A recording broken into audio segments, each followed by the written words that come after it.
A ver, doctor Granja, recurro a su experiencia. Usted es uno de los pocos criminólogos con masterado en Europa y especializado en este tema. ¿Qué explicación tenemos para entender qué mismo es lo que pasó? Y luego del diagnóstico vamos seguramente pues a ver qué se puede hacer para salir de esta crisis. Estamos, lamentablemente, hay que admitirlo, ante el peor escenario posible, que es la captura de todo el sistema penitenciario por parte del crimen organizado. Y esto ya se ha materializado en el país y produce inevitablemente algo que se conoce como contagio criminógeno, sobre lo cual ya hablaremos un poquito más adelante.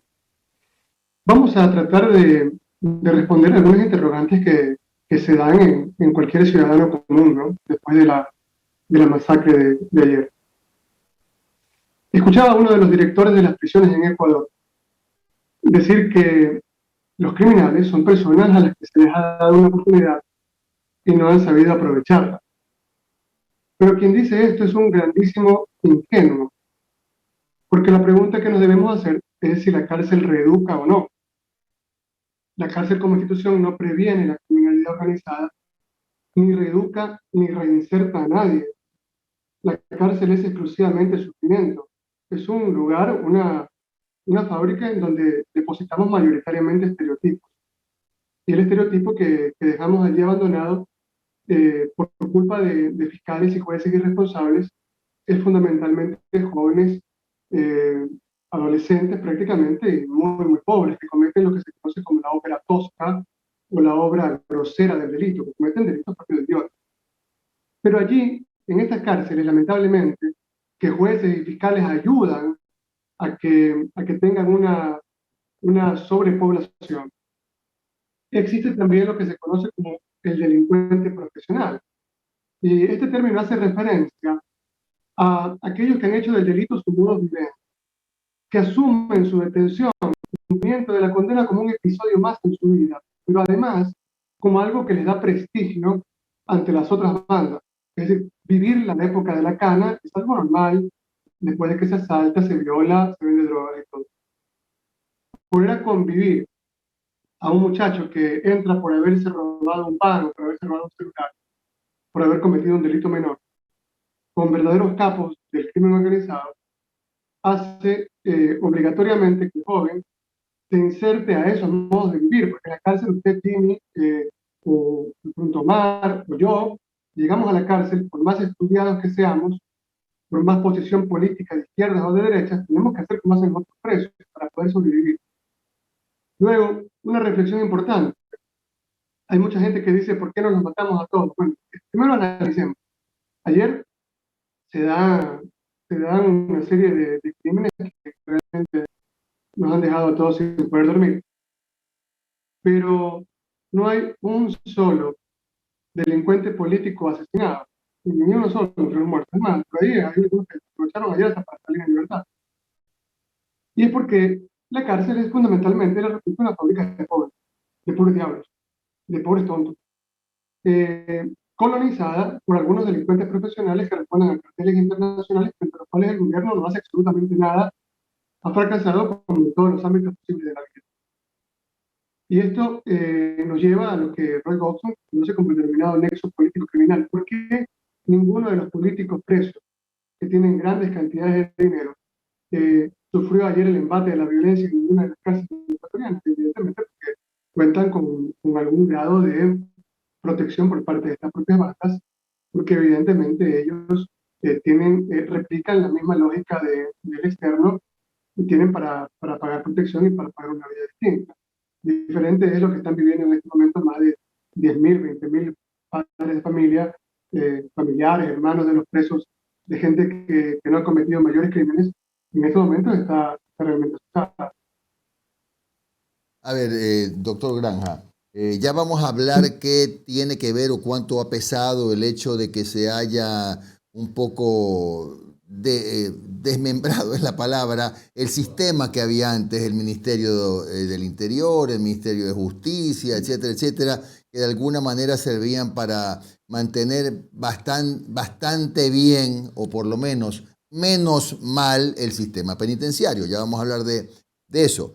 Pero ¿qué es lo que oímos hoy día? Que, por ejemplo, hay un déficit de guías penitenciarios.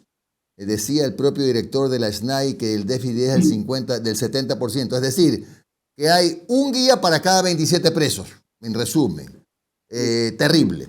Y le agrego algo más. Algo tiene que ver seguramente la falta de control. Le agrego algo más. La prisión preventiva. No hay un abuso de la prisión preventiva, y me atrevo a preguntar esto porque usted acaba de decir que se mezcla un joven que robó un pavo o una gallina con un capo de la mafia. Seguramente a ese joven le aplicaron la prisión preventiva y terminó preso porque no tuvo quien lo defienda, etcétera. Mire, Jimmy, Dostoyevsky decía que si usted quiere conocer realmente una sociedad, tiene que primero pasar por sus cárceles. Ayer le tomamos una radiografía, una tomografía a los gulags ecuatorianos, donde los presos son empeñados, donde los presos se han convertido en una fuente de lucro para el crimen organizado. Ya no es que cayó Pepito de los Palotes, el jefe de la banda de los rubios, y la banda de los rubios tenía que gastar mucho dinero en mantenerlo adentro. Ahora no, ahora él produce mucho dinero extorsionando a los propios presos o a otras personas afuera de la cárcel. Entonces, estas son las prisiones de la sociedad ecuatoriana. Estos son los delincuentes que nosotros formamos. Estos son los delincuentes de la época de Lenín Moreno. Estos son los delincuentes frente a un gobierno, un Estado que no vacuna a su población y se reparte las frutas que están entre la mamita y el papito de los políticos.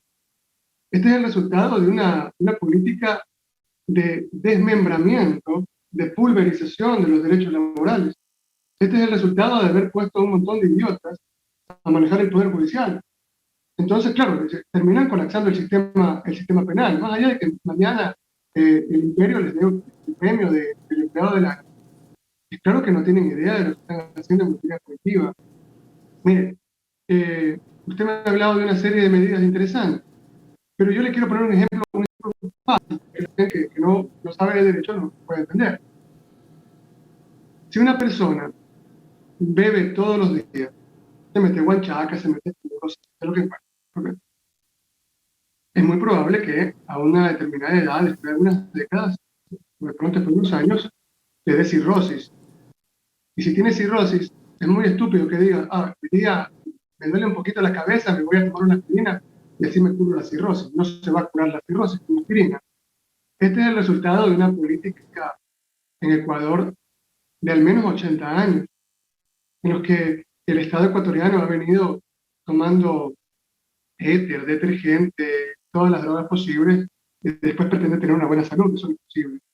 Mire, hay un aspecto que es mucho más importante que tener más guías penitenciarios, que generalmente en muchos países son reproductores de la corrupción al interior de las cárceles. La inteligencia criminal. ¿Usted ha escuchado alguna vez que se haga inteligencia criminal dentro de las cárceles ecuatorianas? No, porque no saben. No. Porque no tienen idea. Creen que todo se va a solucionar con palos. Mire, capturan a Perico de los Palotes, un gran delincuente, lo encierran y el Estado dice, ok, lo cerramos y a este tipo no va a delinquir más. Pero aquí, en todos los países en los que la gente usa las neuronas y no tiene una cucaracha haciendo yoga en el cerebro, la inteligencia criminal se circunscribe a la prolongación de la lucha contra el fenómeno criminal organizado dentro del espacio penitenciario. Mientras la inteligencia penitenciaria implicaría todo aquello relacionado con la gestión, protección directa o indirecta del sistema penitenciario, que contar reclusos, infraestructura, clasificación de presos, estrategias institucionales.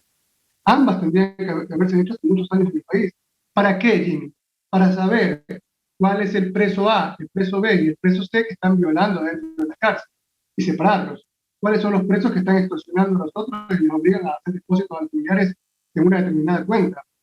¿Cuáles son los presos que terminan violando la seguridad estatal con lo que se llama el mensajero rebote? Es decir, llega una chica a visitar al preso B y le entregan una carta obligada por medio de su jurado, que le dice, si no le entregas la carta a tu novia y tu novia no se la hace llegar a un tercero, esta noche te violamos. Nada de eso se separa en las cárceles ecuatorianas. Entonces, al final de cuentas, estamos lamentablemente en manos de un montón de sucios, ¿ya? Que no creo que puedan estar por encima de nuestras fuerzas policiales, que están entrenadas. Doctor, Doctor, efectivamente, esto de la inteligencia nos ha dejado muy preocupados y decíamos temprano con Omar que a lo mejor redujeron el presupuesto y por eso no se hace la inteligencia, no sé.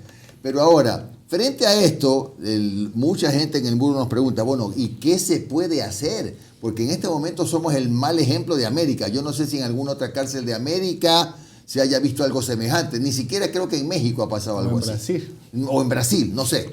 Por favor, doctor. Sí, primero es importante que en Brasil, en Israel y en Estados Unidos hay hace varios años, al menos hace un par de décadas, instituciones que se dedican a hacer inteligencia penitenciaria e inteligencia criminal vinculada a la prolongación de la lucha contra el crimen organizado dentro de las cárceles.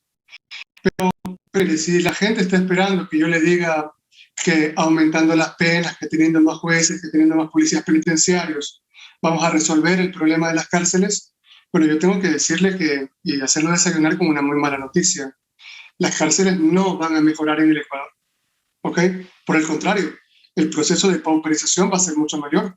Es decir, si ayer tuvimos 72 o 75 muertos, seguramente después de 6 meses vamos a tener 200, en las mismas circunstancias. O sea, eso es imparable, ¿ya? Porque, le repito, todo el sistema penitenciario está capturado por el crimen organizado, por 4 o 5 bandas, ¿ok? No se ha hecho nada para codificar las comunicaciones, para descubrir los nuevos alfabetos, los códigos alfanuméricos, el empleo de las técnicas de rebote, como le había hablado hace un momento, porque tenemos generalmente al frente de la administración pública a gente que habla mucho pero sabe muy poco, ¿ok? Entonces, en estos momentos, lo único que usted podría plantear para en algo maquillar la horrible imagen que hemos dado, no solamente en el tema penitenciario, porque bueno, ayer se murieron 72 personas, sí, es un drama, pero en Guayaquil se murieron 30.000 por el COVID, ¿ok? Y no hay ningún responsable, ni siquiera los que entregaban cartones de ataúdes de cartulina, ¿ok? Y que desaparecieron y dejaron abandonada la ciudad en medio de la masacre. Entonces, por ahí la gente dice, bueno, mañana nos olvidamos de los 72 muertos, no pasa nada. Pero aquí hay algo sustancial. Si usted no mejora, yo se lo digo, usted no mejora el sistema de salud, si usted no mejora el sistema de atención a los jubilados, si usted no mejora el sistema jurídico laboral para que los empleados no sean expulsados sin un solo centavo y los trabajadores se mueran de risa y digan, demándame si quieren, total, ahí están un montón de ineptos que nunca van a hacer nada para que usted cobre su liquidación. Mientras no se haga una reforma, mientras no tengamos un presidente de verdad que se ocupe de estas cosas, un verdadero gobierno, entonces estamos haciendo metástasis. Es decir, estamos enfermos por todos lados. Y solamente tomándose la aspirina o poniéndose una curita no se va a curar de esta grave enfermedad autoinmune de la que sufrimos hace varios años. Bueno, pero igual, mientras nos curemos de la metástasis, debería haber por lo menos un buen médico allí para que empiece hacer un diagnóstico, empezando por ahí. Por lo menos, ¿sabe qué? Lo que dice Omar, para ya tener un verdadero diagnóstico y al menos planificar qué se puede hacer en las cárceles. Porque usted me ha dejado preocupado, doctor, con esto de que esto no se termina ahora, esto es una espiral, ¿no?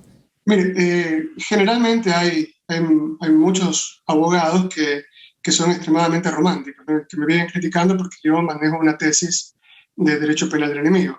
Pero para derrotar al crimen organizado hay que aplicar violencia. Y también puede requerir coacción, engaño, secreto y una limitación de ciertos derechos fundamentales. ¿Cómo podrían las democracias recurrir a estos medios sin destruir los valores que defienden? Eso lo explica muy bien un gran autor que se llama Michel Ignatieff en un librito del 2004 que se llama El mal menor, ética política en una era de terror. Entonces, aquí lo primero que habría que poner a gente que sepa de la vaina, que diga, a ver, vamos a meter medidas de choque, ¿ok? Para maquillar el tema, como usted me está pidiendo en este momento. Entonces, sí. Lo primero que tengo que hacer es separar a los presos. Ven acá, tú estás ¿por qué? Por estafa. Sí, pero la fiscalía te está procesando por crimen organizado porque la fiscalía confunde los tipos penales con una regularidad que da miedo. Pero bueno, pero tú te robaste un celular, acá. Hay que separar a estos muchachos, ¿ok? ¿De quiénes? De los que ya son cabecillas, de los que son integrantes por tatuajes, por inteligencia previa que se le ha hecho, por antecedentes, de bandas criminales importantes. Esta gente debe estar bajo un régimen absolutamente distinto, un régimen mucho más fuerte, que podría estar por unos meses al menos entregada a los cuarteles militares. Usted me está pidiendo medidas, la explotación de la inteligencia criminal en el contexto penitenciario y asumir lamentable, muy tristemente, el problema como debería ser, como un combate a una criminalidad que ya nos plantea un grave problema, un grave riesgo, no solamente intramuros, sino por fuera de los muros de los penales, porque mañana esta gente puede ordenar que se metan a su casa, Jimmy, y que, no sé, que hagan horrores los miembros de su secta, como el tipo Charlie Manson. Entonces, pero para aplicar medidas radicales se necesita un régimen de excepción y un debate bastante interesante y justificar la necesidad de esas medidas por un tiempo limitado. Doctor, ¿cómo está? Buenos días, le saludo a Omar Jaén. Oiga, doctor, ya, perfecto, esas medidas por fuera de las cárceles. ¿Qué hacer también con lo que ocurre adentro de las cárceles? Sabemos que la escuela de guías penitenciarios fue desmantelada en este gobierno, que el propio director de la SNAI ayer dice: estamos en la lona con el presupuesto, no podemos, no tenemos personal, no tenemos recursos. ¿Cómo evitar que desde adentro también haya una coparticipación con estas bandas delincuenciales? Y ahí es también, eso es como una semilla para ciertos sectores que están pidiendo la privatización de las cárceles. Sí, te saludo, Manu, un abrazo. Mira, privatización de las cárceles no va a existir porque la mayoría de los clientes de las cárceles son personas muy pobres, ¿ok? Al municipio de Guayaquil, por ejemplo, a los gobiernos seccionales, les interesa ¿qué cosa? El tráfico, para acá, porque en el tráfico hay multas. El aeropuerto, para fundación. El agua, fundación. Todo donde haya alguna posibilidad de lucro, Metrovía, todo eso, entonces ellos arman fundación, pero yo no los he visto nunca con el deseo de armar fundación en la cárcel. Eso sí se lo dejan al Estado. Es decir, quieren un Estado mínimo para todos los negocios neoliberales, pero quieren un Estado máximo cuando se trata de combate a la criminalidad común, fundamentalmente, porque la criminalidad organizada no es que les interesa mucho combatirla. Mire, hay un estudio muy importante, para los que estamos todavía metidos en esto, ¿no? Del Centro Internacional para Estudios Penitenciarios del King College de Londres, en los que se nos hablaba, se hace una descripción de los peores sistemas penitenciarios del mundo, entre esos está el ecuatoriano. Luego, la Federación Internacional de Helsinki, y hay un último estudio de Amnistía Internacional y Transparencia Internacional, que te dicen claramente que la corrupción en las cárceles es simple y sencillamente la fotocopia de la corrupción en el gobierno de un país determinado. Entonces, efectivamente, nadie puede negar que la corrupción en el gobierno de Lenín Moreno ha llegado a niveles realmente exasperantes. Y la impunidad con la que este tipo y su banda se mantienen es realmente alarmante frente a la absoluta mirada hasta cierto punto cómplice de las autoridades policiales, que responden muy probablemente a sus mismos intereses. Entonces, yo pienso que seguir creyendo en la policía penitenciaria ecuatoriana, después de lo que ha ocurrido, es para gente ilusa. Me parece que es un momento, le repito y se lo digo con todas las letras posibles, es un momento de que una fuerza especial, una fuerza de tarea, con los mejores elementos, con gente que esté realmente entrenada para combatir el terrorismo, haga primero una investigación en el interior de los penales y termine clasificando a los presos entre los que son de baja monta, a los que lo único que estamos haciendo allí es obligarlos a que sean reincidentes en el futuro, y los que son realmente peligrosos, y eso es llevarlos a instituciones militares en donde podamos quitarles algo más de información para terminar desbaratando definitivamente sus bandas. Doctor, ¿qué tal? Le saluda Alondra Santiago, un gusto. Hablemos un poco también del narcotráfico, que es una situación que ha venido destrozando también al país. Ya Ecuador no es un país nada más de paso, sino conversaba con algunos de los ex generales y nos decía que Ecuador ya es un país también de acopio. Hemos visto las consecuencias del narcotráfico a niveles de sociedad, a niveles de comunidad. Pero, ¿cuáles son las dimensiones de esta amenaza y cuál puede ser la injerencia del narcotráfico en todo lo que vimos ayer? Alondra, la saludo atentamente. Agradezco su pregunta. Veamos. El narcotráfico es la expresión sencillamente del debilitamiento de los estados. Es decir, usted, si no vemos este problema de una forma transnacional, no lo vamos a lograr comprender y mucho menos combatir con una mínima esperanza de triunfo. El narcotráfico termina permeando las sociedades en las que llega por la gran cantidad de medios que tiene para irrigar todo el sistema económico de un determinado país, y más todavía en épocas de COVID. Acá lo que queda claro es que no existe una inteligencia previa para determinar cuáles son los focos de peligro reales que existen en el país. A mí me parece que las declaraciones de la gente del SNAI, las declaraciones de gente que, ojo, que tiene mucho conocimiento en ciencias policiales, del mismo ministro de Gobierno, son hasta cierto punto, por decirlo de alguna manera bastante noble, son hasta cierto punto ingenuas. Son propias de personas que de pronto son muy capaces en determinados ámbitos de la vida, pero que de política criminal saben lo mismo que yo sé de gasfitería. El narcotráfico es un problema transnacional que no puede ser afrontado por el Ecuador de manera unilateral, sino es con el apoyo de los reales patios de consumidores que son los Estados Unidos y Europa. Doctor, y hablando de personas que conocen poco del tema, hablemos de las declaraciones del presidente ayer, que decía que tal vez el correísmo no duda que esté inmerso en esta situación. ¿Cuál es su opinión? No sería raro. No sería raro, claro, no sería raro. No nos asombraría, y cito, que también ahora la mano de ellos, del correísmo, esté presente, también haciendo alusión a lo que pasó en octubre. ¿Cuál es su opinión sobre esto? ¿Por qué otra vez la culpa radica, otra vez es llevada otra vez al correísmo y no nos muestra una solución o un culpable definitivo? ¿Quién realmente o quiénes son realmente los culpables de esta situación? A ver, para que la gente lo entienda bien. Estamos ante bandas que no solamente trafican drogas, estamos ante bandas que trafican mujeres, ante bandas que trafican niños, ante bandas que, ante el desconcierto total del Estado ecuatoriano, en el futuro van a cometer crímenes aún mayores.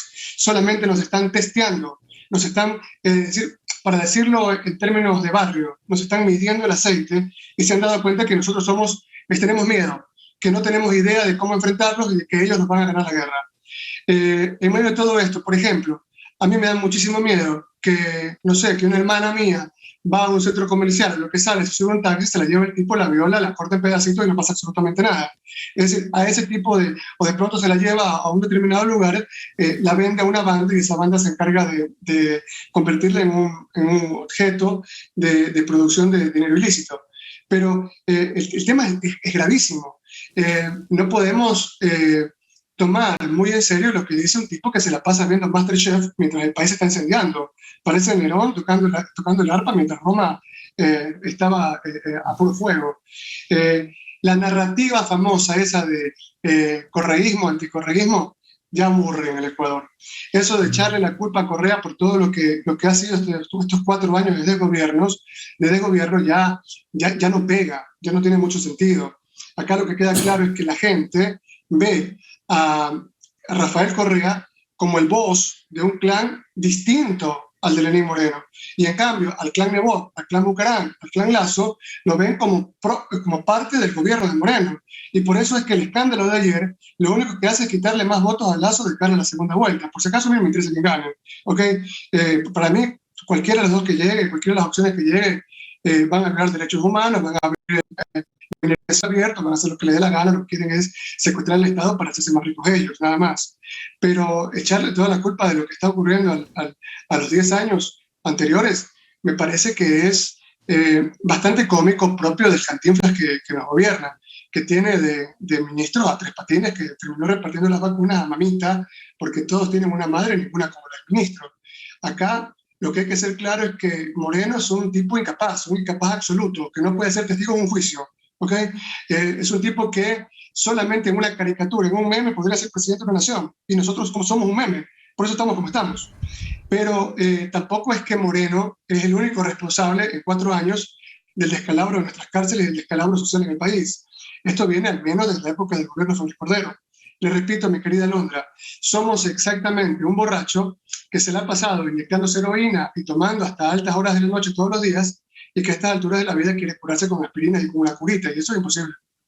Doctor, el último tema, aunque no tiene relación con la entrevista, pero es importante porque yo recuerdo que usted presentó una demanda, no sé, denuncia, demanda, por aquello de los médicos que habían sido despedidos y no les habían dado, como correspondía, pues sus nombramientos definitivos. ¿Qué pasó? Mire, mi querido Jimmy, le agradezco mucho su pregunta.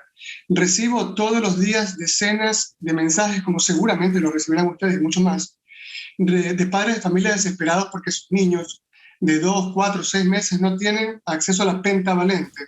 La pentavalente es una vacuna que impide que el niño se contagie de, entre otras, difteria, hepatitis, tosferina, polio, ¿okay? Entre otras enfermedades. Y esa pentavalente no hay en el Ecuador. Es decir, miles de niños están expuestos a esto, y esto no es culpa de Correa, es culpa del ministro Ceballos.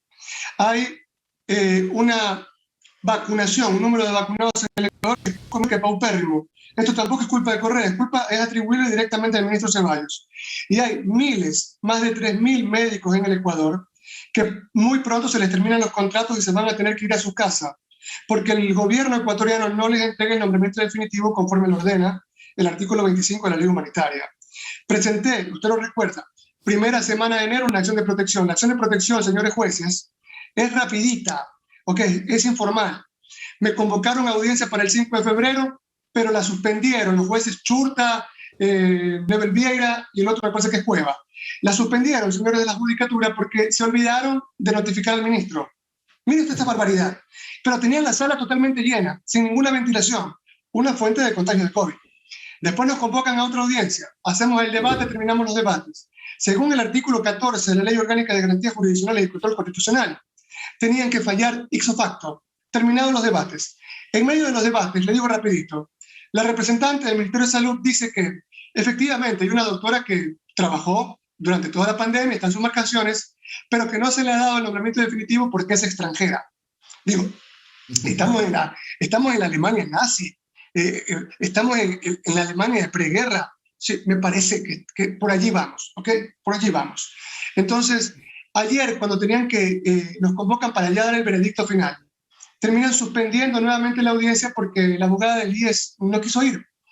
Entonces, frente a esto, evidentemente, ya esto da mucha bronca, ¿no? Si usted no se siente capaz para administrar una cárcel, dedíquese a trabajar en un semáforo, que es una profesión muy digna. Si usted no se siente capaz para ser juez y dictar justicia a favor del más débil, dedíquese a trabajar en un semáforo, que es una profesión muy digna. Pero usted juez no puede ser. Digo, mire, Jimmy, con esto concluyo. Este país está en la reverenda mierda. ¿Por qué? Porque no existe una sola esfera. Salud, jubilados, trabajadores, jóvenes, trabajo, mujeres, derechos de la mujer. No existe una sola esfera que esté bien.